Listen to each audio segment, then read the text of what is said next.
Bible દર્શન પાઠ 114. આ પાઠનું શીર્ષક યોહાનનો પહેલો પત્ર. પ્રેરણાદાયી કડી, અધ્યાય 4, કડી 18. પ્રેમમાં ભયને સ્થાન નથી, બલકે પૂર્ણ પ્રેમ ભયને હાંકી કાઢે છે. યોહાન ઝબદીના પુત્ર બેથસાઈદા ગામના ઈસુના વહાલા શિષ્ય, જેમણે શુભ સંદેશ લખ્યો છે. આ યોહાન એફેસસમાં છે. એફેસસથી આ પત્ર લખે છે. એફેસસની આજુબાજુ ઘણા ધર્મસંઘો છે. આ ધર્મસંઘોને આ પત્ર પાઠવવામાં આવ્યો છે એવું મનાય છે.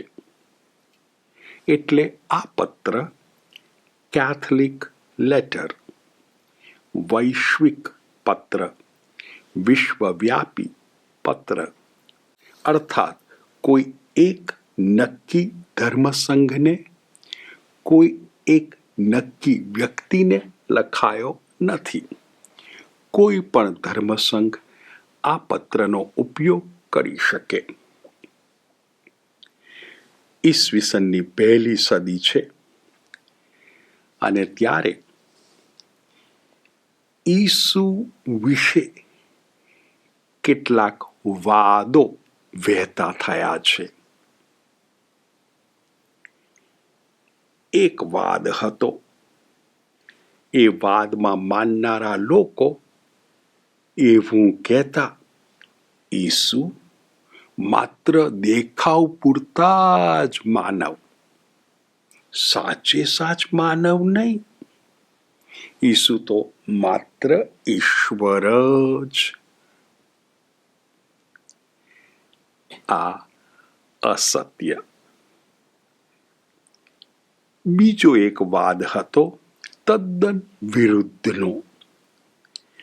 આ બીજા વાદમાં માનનારા લોકો કહેતા, ઈસુ માત્ર માનવ જ. એ ઈસુ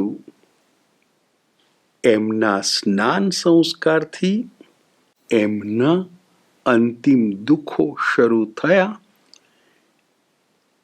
એ જ ગાળામાં એ ઈસુમાં ઈશ્વરી તત્વ પ્રવેશ્યું હતું, વસ્યું હતું. બાકી તો એ માનવ જ. આ પણ અસત્ય. એટલે આવા વાદને અનુલક્ષીને આ પત્ર લખાયો હોય એવું મનાય છે. યોહાનનો પહેલો પત્ર 5 અધ્યાયોમાં વિભાજિત થયો છે. આપણે પ્રત્યેક અધ્યાયના મુખ્ય મુદ્દાઓ તારવીએ. અધ્યાય 1. પહેલો મુદ્દો, શબ્દની ઘોષણા. આ શબ્દનો અનુભવ યોહાનને થયો છે. અધ્યાય 1, કડી 1. જે પ્રારંભથી હતો જ, જેને અમે સાંભળ્યો છે, જેને અમે સગી આંખે જોયો છે, જેનું અમે દર્શન કર્યું છે અને અમારા હાથે જેનો સ્પર્શ કર્યો છે, તે જીવનના શબ્દની અમે તમારી આગળ ઘોષણા કરીએ છીએ. યોહાનનો જાત અનુભવ. હવે યોહાન ઓળખ આપે છે. આ શબ્દ પ્રારંભથી હતો. આ શબ્દ ઈશ્વર સાથે શાશ્વત જીવન છે. આ શબ્દ શાશ્વત જીવન યોહાન આગળ પ્રગટ થયું છે. એટલે હવે યોહાન એ શબ્દની ઘોષણા આપણી સમક્ષ કરે છે.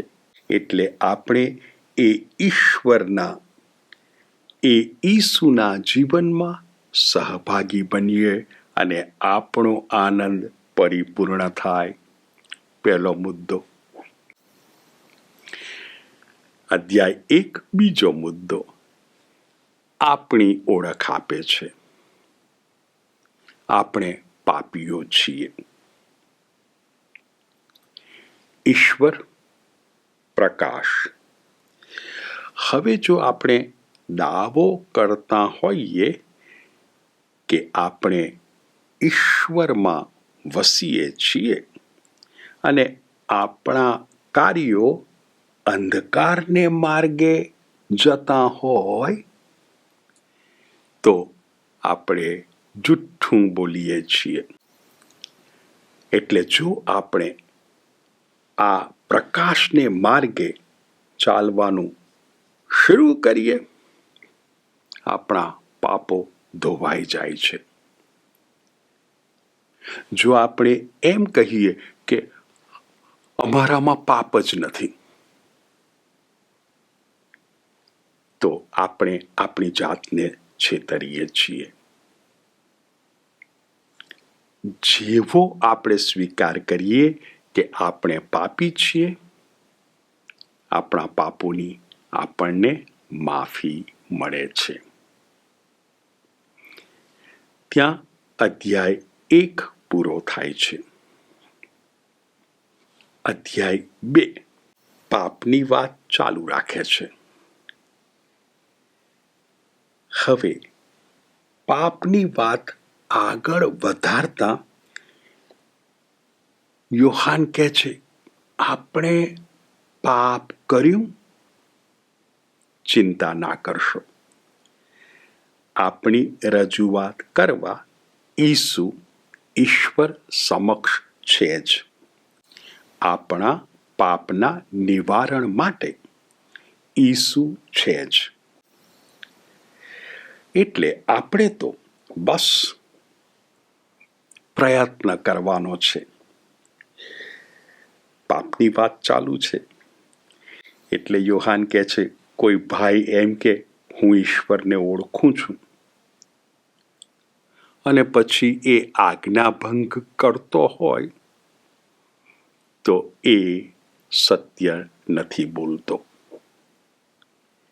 આજ્ઞા પાલન પવિત્રતા, આજ્ઞાભંગ પાપ. કોઈ ભાઈ એમ કહેતો હોય હું પ્રકાશમાં વસું છું અને પેલા પોતાના ભાઈને એ દ્વેષ કરતો હોય, એ જૂઠો છે. બીજો અધ્યાય 9મી અને 10મી કડીમાં યોહાન આ રીતે રજૂઆત કરે છે. જે માણસ હું પ્રકાશમાં છું એમ કહેતો હોય પણ પોતાના ભાઈ ઉપર દ્વેષ રાખતો હોય તે હજી અંધકારમાં છે.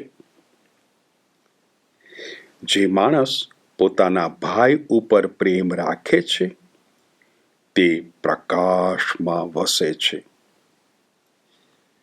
એને કશાથી ઠોકર વાગે તેમ નથી.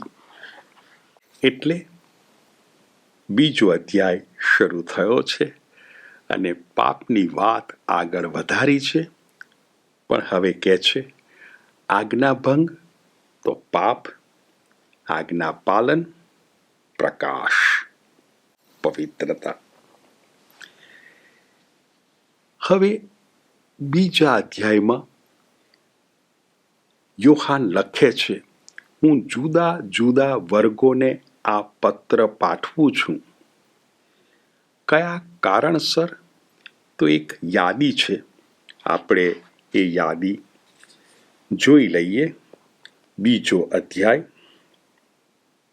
એની 12મી કડીથી આપણે 14મી કડી વાંચીએ. કોને કોને લખે છે? ઓ વત્સો, હું તમને લખું છું, કારણ કે તમારા પાપ ઈસુને કારણે માફ કરવામાં આવ્યા છે. ઓ પિતાઓ, હું તમને લખું છું, કારણ કે જે આદિથી છે તેને તમે ઓળખતા થયા છો.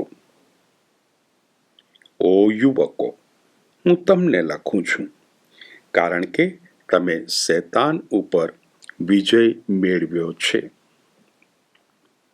ઓ બાળકો, હું તમને એટલા માટે લખી રહ્યો છું કે તમે પરમપિતાને ઓળખતા થયા છો.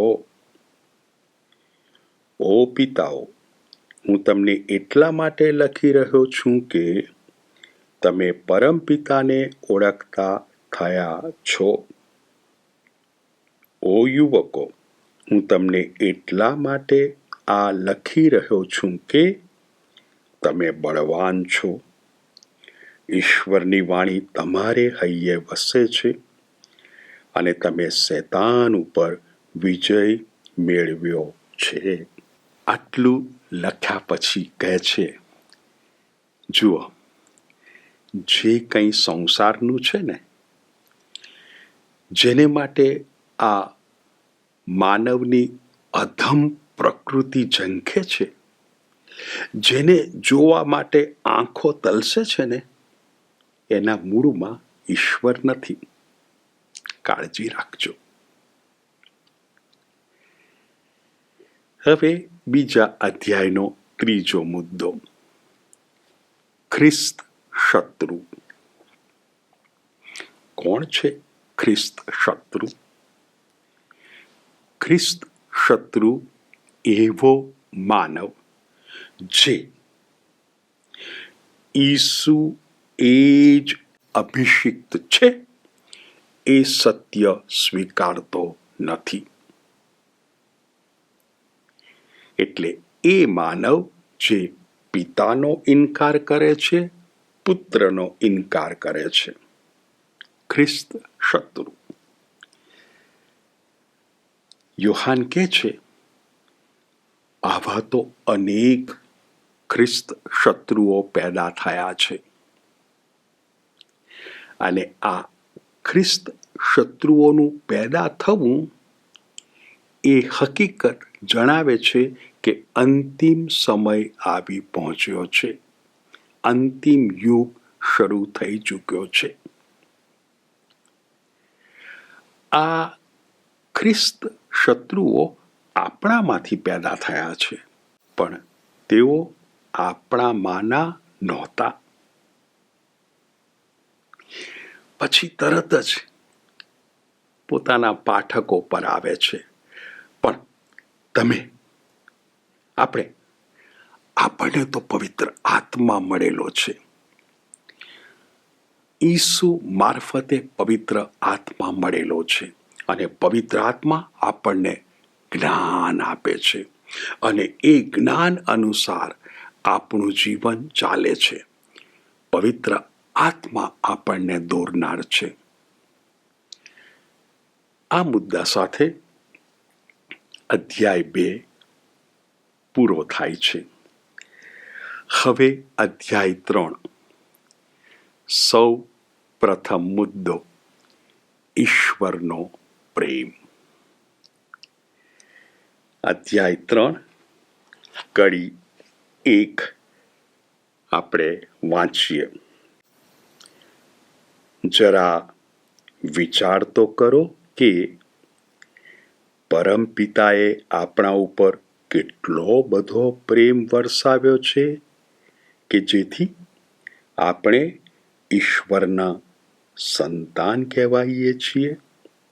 અને ખરેખર છીએ પણ ખરા ઈશ્વરના સંતાન. પરમ પિતાએ આપણને સંતાન બનાવ્યા છે અને આપણે ઈસુ જેવા બનવાના છીએ.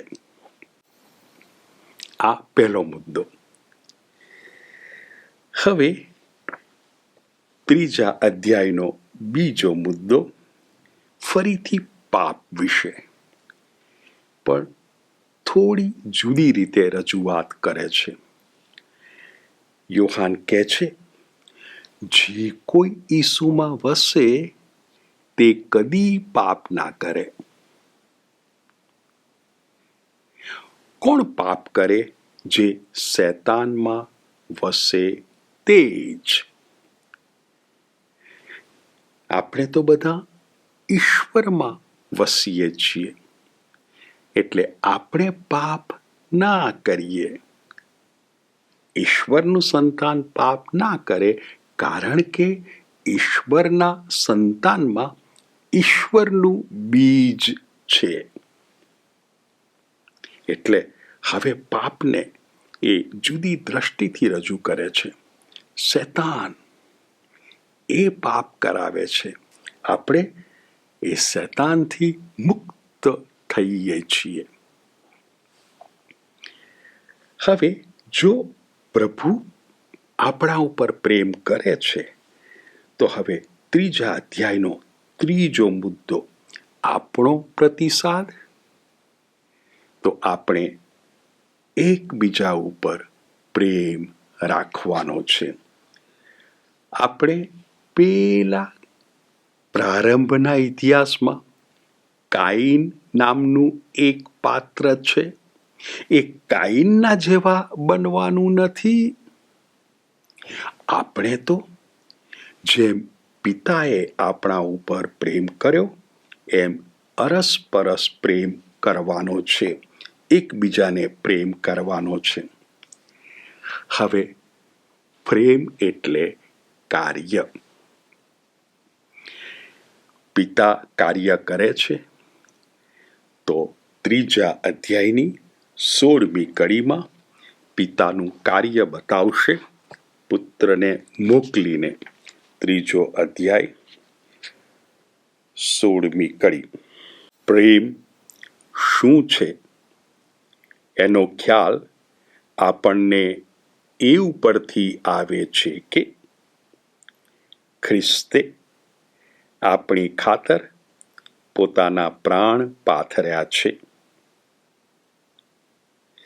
અને આપણે પણ માનવ બંધુઓ ખાતર પોતાના પ્રાણ પાથરવા જોઈએ. એટલે પ્રેમ એ કાર્ય છે, કરી બતાવવાનું છે. પિતાએ ઈસુને મોકલ્યા, ઈસુએ પ્રાણ પાથર્યા. હવે મારે માત્ર શબ્દો દ્વારા કે મારા હોઠ દ્વારા એ પ્રેમ વ્યક્ત કરવાનો નથી, કાર્ય કરવાનું છે. અને એ કાર્ય દ્વારા જ જ્યારે હું મારા ભાઈને, મારી બહેનને પ્રેમ કરું છું, ત્યારે હું પ્રભુના પ્રેમનો પ્રતિસાદ વાળું છું. યોહાન કહે છે, જ્યારે આ રીતે આપણે પ્રેમ કરીએ ને, ત્યારે આપણે પ્રભુની આજ્ઞા પાળીએ છીએ.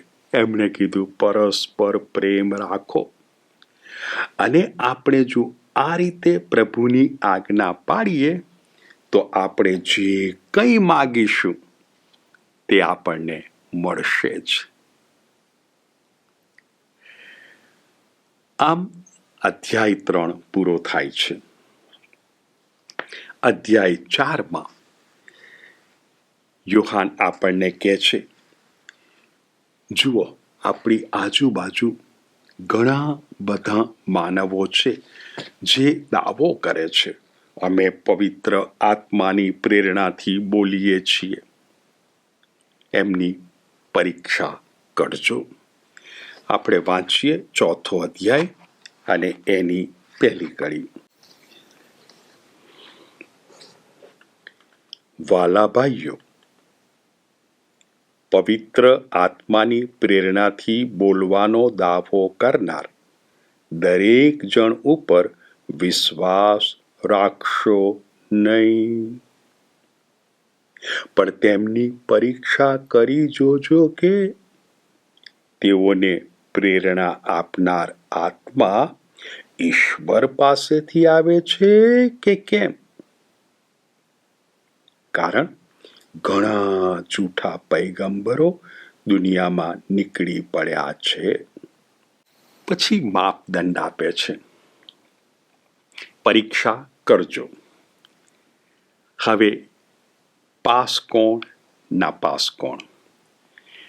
તો જે ઉપદેશક એવું જાહેર કરે કે ઈસુ એ માનવ બનેલા પ્રભુ છે, સાચે સાચ માનવ, સાચે સાચ પ્રભુ. આપણે શરૂઆતમાં પેલા વાદની વાત કરી. કેટલાક લોકો કહેતા હતા માત્ર ઈશ્વર જ છે, કેટલાક લોકો કહેતા હતા માત્ર માનવ જ છે. જે કોઈ આવો ઉપદેશ આપે ઈસુ સાચે સાચ માનવ છે, સાચે સાચ પ્રભુ છે, માનવ બનેલા પ્રભુ, આ પવિત્ર આત્માની પ્રેરણા.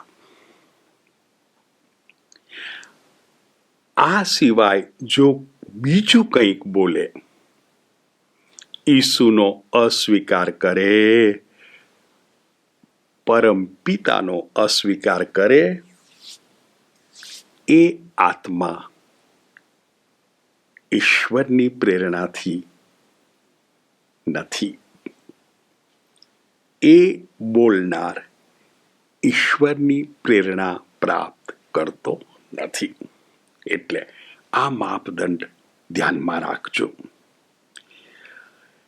હવે બીજો મુદ્દો, અને એ જો પ્રભુ પ્રેમ કરે છે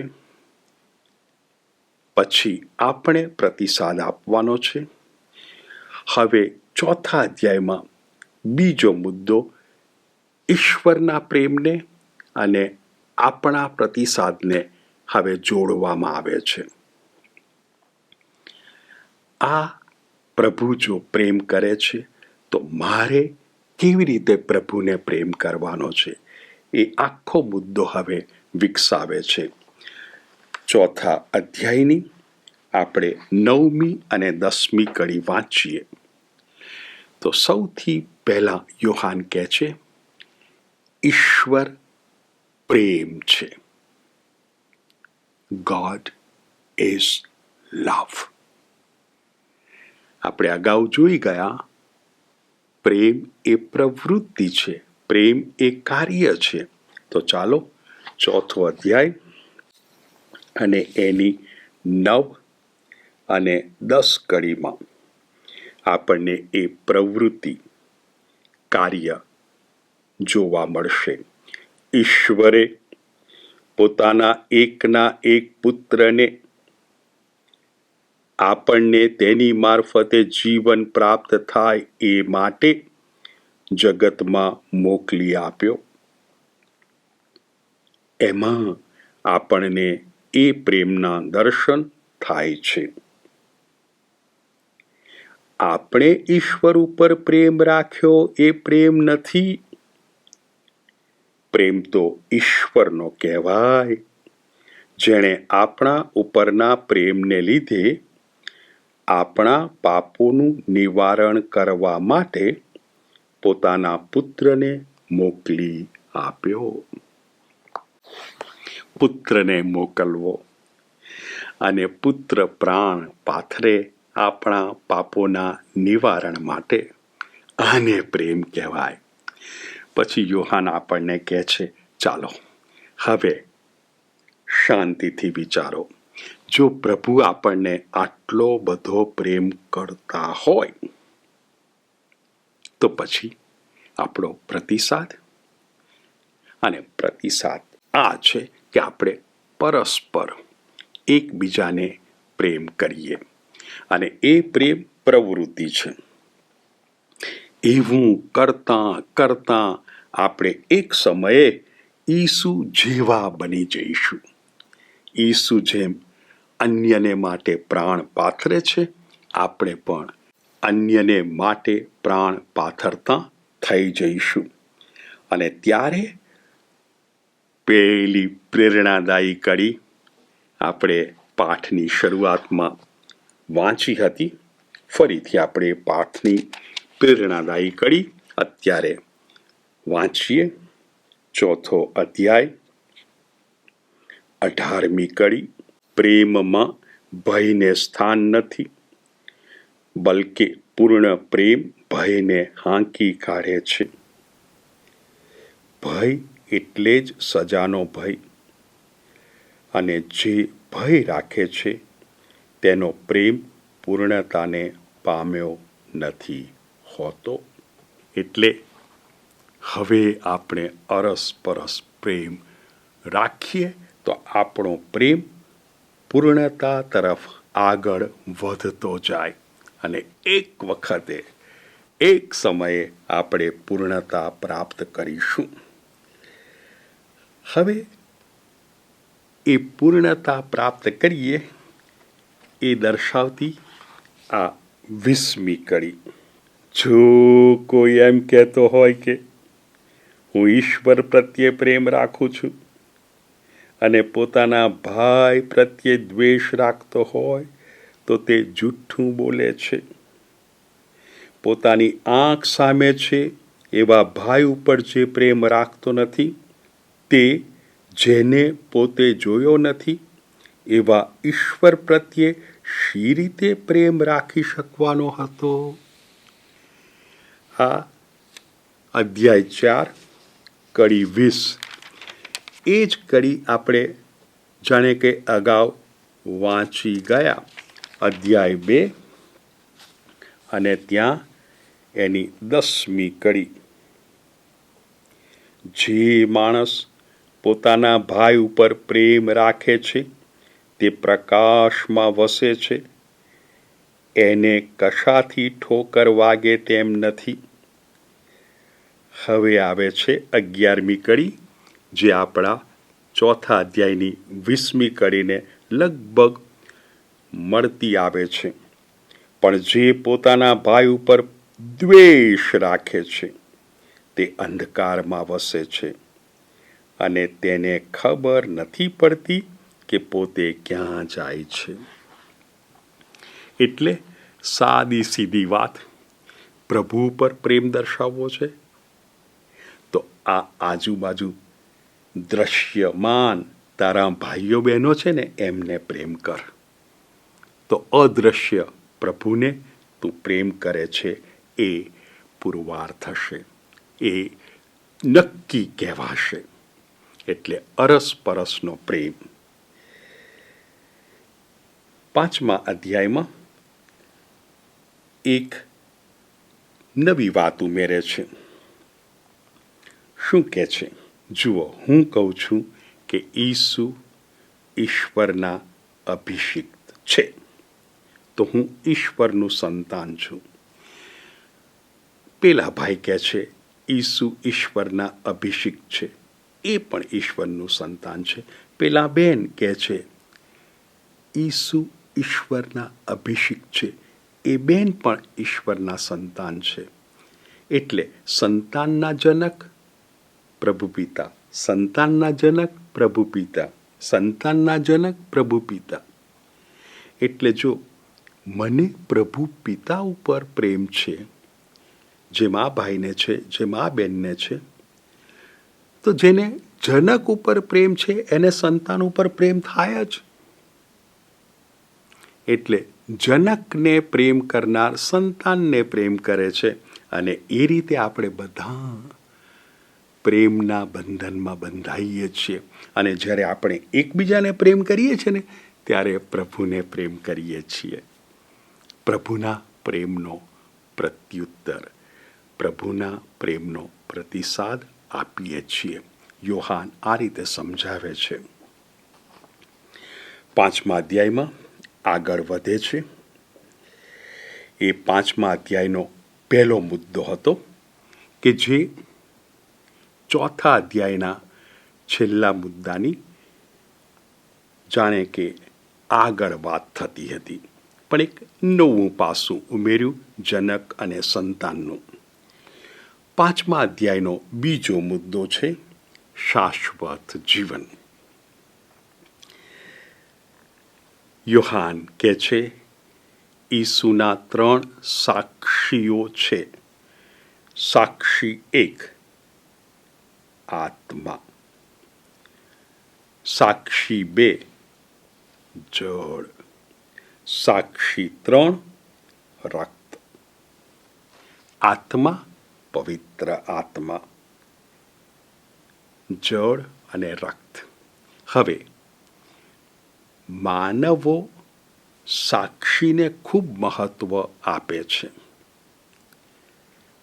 માનવો કોઈક સાક્ષીને સાંભળે છે તો એ વાતને સત્ય તરીકે સ્વીકારી લે છે. હવે યોહાન કહે છે માનવોની સાક્ષીને તમે આટલી વજનદાર ગણો છો, તો આ તો પવિત્ર આત્મા, જળ અને રક્ત, આ તો સૌથી વજનદાર સાક્ષી.